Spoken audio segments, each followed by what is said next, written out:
जोर धाये गहे पाया भेटे भर अंक लपटाए।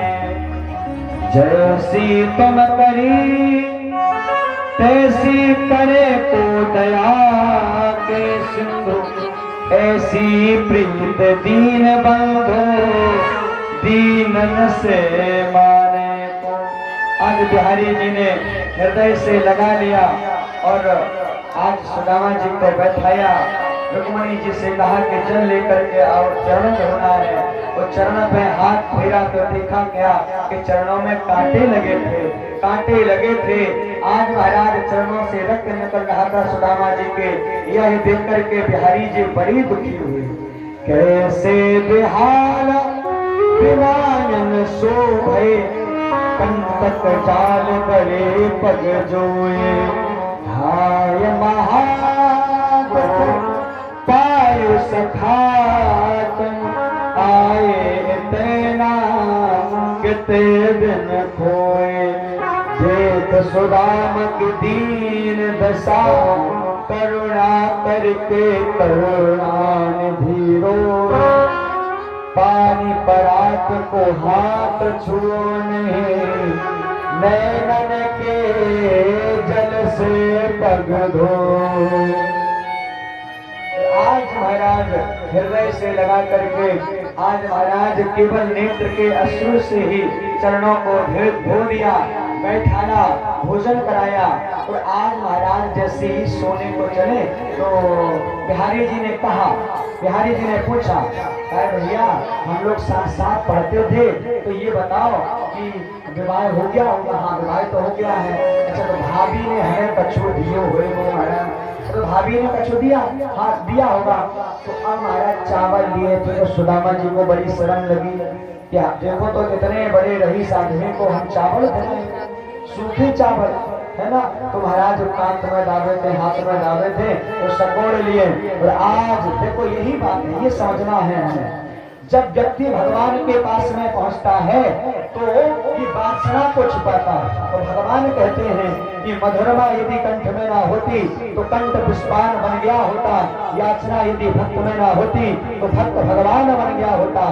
तुम्हारी साधना अब सबको वरदान बना देती है और तुम्हारी भावना पाषाण को भी भगवान बना देती है। आज भगवान ने लगाया झपट्टा और महाराज वह पोटली छीन ली महाराज, और तुरंत जल्दी जल्दी करके चावल को खाने लगे। 3 हाथ भर में आकर आई, कंदन खाई मुद्रित दिन धीरे की ओर लोक बिहारी, कंदन खाई मुद्रित श्री कहाँ रही हो निज आस सारी, देनो हतो सो दे चुके विप्र न जाने गात, मन में गुनो गोपाल जी कछूनो दीनो हाथ। और आज महाराज 2 मुट्ठी तो खाई, तीसरी मुट्ठी रुक्मणी मैया ने पकड़ लिया कि बिहारी जी सब दे दोगे पर कहाँ रहोगे। सब कुछ दे दिया महाराज, सब कुछ, लेकिन इस ब्राह्मण ने समझ नहीं पाया। कुछ दिन के बाद सुदामा जी ने कहा हम चलते हैं, तो जाने लगे। तो सोचा ब्राह्मण जी ने कि हमें कुछ देंगे, तो बिहारी जी मुट्ठी बांधे थे ऐसे, तो सोचा कि शायद मोहरे होंगे तो दे देंगे, लेकिन भगवान के हाथ में कुछ नहीं था। वो बोले मैं तो ऐसे चले जाया, ऐसे मुड़ जाना। सुदामा जी ने सोचा कितना लोभी आदमी, इतने दूर तक हम आए, इसने 2 सोने की मोहरें भी नहीं दी जिससे हमारा जीवन चल सके। रास्ते में जा रहे थे, चोर मिल गए। चोरों ने कहा क्या लेके आए हो? तो कहा भैया कछु नहीं, माला झोली है, कुछ नहीं हमारे पास। तो मन में विचार किया यदि बिहारी जी हमें कुछ सोना चांदी दे भी देते तो ये चोर छुड़ा लेते। आ गए तो जैसी द्वारकापुरी बनी थी वैसी ही सुदामापुरी बनी। ये जैसे ही आए तो भूल गए, इन्हें लगा कि हम दोबारा द्वारकापुरी में तो नहीं आ गए, तो लौटने लगे। सुशीला मैया आई, आरती करने लगी। ये सब कैसे हो गया? ये सब बिहारी जी की कृपा से हो गया। और कुछ समय तो सुदामा जी रहे, इसके बाद फिर से जंगलों में चले गए, तपस्या करी, और कुछ समय के बाद परम धाम को चले गए। बोले वृंदावन बिहारी लाल की। अब थोड़ा सा आपको ध्यान देना होगा, प्रेम से सभी लोग बिल्कुल। अभी हम थोड़ा सा ये बोल रहे हैं कि अब थोड़ा 10 मिनट आप ध्यान से सुनिएगा हमारी बात। ये कथा यहाँ पर बराम होती है, लेकिन भागवत की कथा यहाँ पर बराम नहीं होती है। 2 स्कंद बसते हैं, उनको भी हमारी पूरी जिम्मेदारी है आपको सुनाए, और ये स्कंद सुनना बहुत आवश्यक है। अगर 7 दिन में आपने कथा नहीं सुनी है, और ये 2 एकादश द्वादश स्कंद अगर आप सुनते हैं तो 7 दिन कथा सुनने का फल प्राप्त होता है। और जो इस टाइम पे कथा छोड़ के चला जाता है, तो जो कथा सुनी होती है वो भी पुण्य चला जाता है। इसलिए हम बता रहे हैं कि भैया आपका घर कहीं नहीं जाएगा, लेकिन 10 महीने कहीं नहीं जाएगा भाई, जहाँ होगा आपका घर वहीं मिल जाएगा। लेकिन जो पुण्य वाला कार्य है उससे सुनना है। सुनिए भगवान के दरबार में, द्वारकाधीश के दरबार में एक बार एक ब्राह्मण से बातचीत को लेकर के आया कि महाराज तुम्हारे राज्य में बड़ा अनाचार विचार दुराचार होता है, प्रभु क्या होगा, कैसे कार्य बनेगा? भगवान को पहले तो क्रोध आया। आवाज साफ आ रही है, समझ में आ रहा? भगवान को क्रोध आया, तो फिर मैंने सोचा कि हमारे परिवार में जनसंख्या बहुत अधिक हो गई है, परिवार वाले बहुत बढ़ गए हैं, 56 करोड़ हो गए हैं, तो पता नहीं कौन बालक कौन सा अनाचार विचार दुराचार ना कर दे। तो भगवान ने लीला संवरण का संकल्प किया, और महाराज कौरव पांडवों में जुए का बीज बोया, 18 अक्षौरी सेना का नरसंहार हुआ। इसके बाद अब यदुवंशियों के शांति कथा सुनिए। एक बार पिंडारक क्षेत्र में ये ऋषिगण आए हैं। विश्वामित्र उत्तरो अश्व अभगो द्रवासो भगो अंगरार कश्यपो मान देवोत्री वशिष्ठो नारदो दयाः। ये ऋषि आए हैं, और इन ऋषियों के मध्य में स्त्री भेषई साम्बम जाम्बती सुतम, जाम्बती का पुत्र है साम्ब। ये देखने में सुंदर लगता है, और महाराज हुआ क्या कि इस शाम ने एक स्त्री का रूप बना लिया, और एक स्त्री का रूप बना लिया, और ये रूप बना करके महाराज उन महात्माओं के पास पहुंच गए। 2 बालक और पहुंच गए। बालकों ने कहा कि हमारी पुत्र वधू है, पेट में कढ़ाई बांध ली थी, और बोले कि बता इसको लड़का होगा या लड़की होगी, लल्ला हो गया लाली होगी, छोरा होगा या छोरा होगा, क्या हो तुम्हारा? आज जब ये कहा कि का होएगो एक ऋषि ने कहा ये बालक मजाक कर रहे हैं, तो क्या किया जाए? वो दुर्वासा ऋषि सामने बैठे हैं, उनके पास में भेज दिया जाए। उन ऋषियों ने कहा लल्ला तुम ऐसा करो कि तुम दुर्वासा ऋषि बैठे, वो भविष्य बताते हैं, तुम उनके पास जाओ। तो ये महाराज सारे बालक दुर्वासा ऋषि के पास में पहुंचे, और बोले महाराज ये हमारी पुत्रवधू है, इसको कहने में शर्म आ रही है, इसके ये गर्भवती है, तो ये बताइए इसके गर्भ से छोरी होगी या छोना होगा। जब ये देखा दरवाजा ऋषि ने ताड़ी लगाई, देखा योग माया से क्या देखा कि आज महाराज ये बालक हंसी कर रहे हैं, क्रोध आ गया। दरवाजा ऋषि ने श्राप दे दिया, एक बालकों मजाक करते हो ब्राह्मण साधुओं से, श्राप देता हूँ। इसके महाराज उधर से ना बालक ना बालका कुछ नहीं होगा, एक लोहे का मूसल होगा, मूसलम कुल नाशनम, जो तुम्हारे कुल का सर्वथा विनाश कर देगा।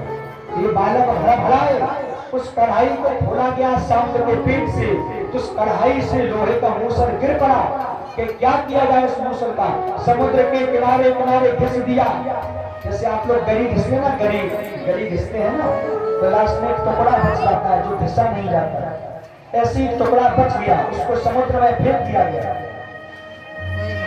जो महाराज मूसल घिसा गया, इस मूसल के घिसरे से समुद्र के किनारे किनारे एरका नाम की घास उगाई। एक बार इनके पुत्रों ने, भगवान के पुत्रों ने जाकर के मदरा का पान किया भंडारक क्षेत्र में और महाराज तीर्थ स्थल में। अब भगवान क्या बता रहे हैं, भगवान ये संदेश दे रहे हैं, चाहे व्यक्ति हमारा पुत्र क्यों ना हो, लेकिन अगर वो गलत करता है तो उसका फल गलत ही होता है। ये पुत्र जाकर के मदरा का पान किया, मदांत हो गए और वही एरका नाम की घास उठा उठा करके एक दूसरे को मारने लगे। ये घास इतनी पैनी थी कि जिसके हाथ में मारते उसका हाथ कट के अलग गिर जाता है, जिसके सर में मारते उसका सर कट करके अलग गिर जाता है। आज 56 करोड़ यदुवंशियों का सर्वनाश संहार हो गया। भगवान के पास यमराज के दूत आए, यमराज स्वयं आया, उसने कहा भगवान ब्रह्मा के द्वारा दी हुई आयु तो पूर्ण हो चुकी है, अगर आप और पृथ्वी पर रहना चाहते हैं तो और उम्र बढ़ सकती है। भगवान ने कहा नहीं नहीं, हमने लीला संग्रह का संकल्प ले लिया है, अब सावधान गमन ही करेंगे।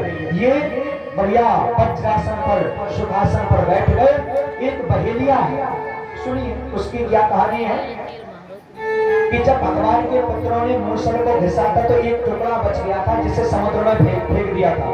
वही टुकड़े को, उस लोहे के टुकड़े को एक मछली निकल गई थी। वह उस मछली को एक बहेलिया ने पकड़ लिया, तो जब उस मछली को काटा तो वह लोहे का टुकड़ा निकल आया। वही लोहे के टुकड़े को उस बहेलिये ने अपने बाण के ठोक में लगा लिया। ये शिकार खेल रहा था। भगवान वही जंगल पर वीर आसन पर विराजमान थे, इनके चरण में, इनके पैर में पद्म है, ये चमकता है। दूर से देखने पर ऐसा लगा कि मृग की आंख। उस बहेलिये ने बाण चला दिया और बाण आकर के भगवान के उसी पद्म में जाकर के लगा, लहू लुहान हो गया, रक्त निकलने लगा। ये बहेलिया जब पास में आया, इसने देखा बहुत बड़ा अपराध हो गया, कि हाथ जोड़ करके खड़ा हो गया, महाराज हमसे बहुत बड़ी गलती हो गई है, क्षमा कर दो। तो भगवान ने उसने कहा तुम्हारी कोई गलती नहीं, ये हमारा कर्ज लगा था तुम्हारे ऊपर, सो आज पट गया है महाराज। क्या कि तुम उस जन्म में त्रेता युग में सुग्रीव के भाई थे और हमने तुम्हें छिपके मारा था, तो तुमने ये कहा था कि भगवान हमने तुम्हारा क्या बिगाड़ा जो तुमने हमें छिपके मारा। तो भगवान कहते हैं कि हम सबका कर्ज बढ़ाते ही जाते हैं। तब राम जी ने कहा था कि इस जन्म में तो नहीं, इस युग में तो नहीं, लेकिन अगले अवतार में, अगले युग में तुम बहेलिया बनोगे, हम कृष्ण बनेंगे और तुम भी छिप करके मारोगे, तो ये हिसाब किताब बराबर हो जाएगा। आज बात बराबर हो गई। यानी भगवान कह रहे हैं अगर जीवन में कुछ भी गलत किया है उसको भोगना पड़ेगा, अवश्य में ही भोक्तव्यम, चाहे भगवान के पुत्र क्यों ना हो।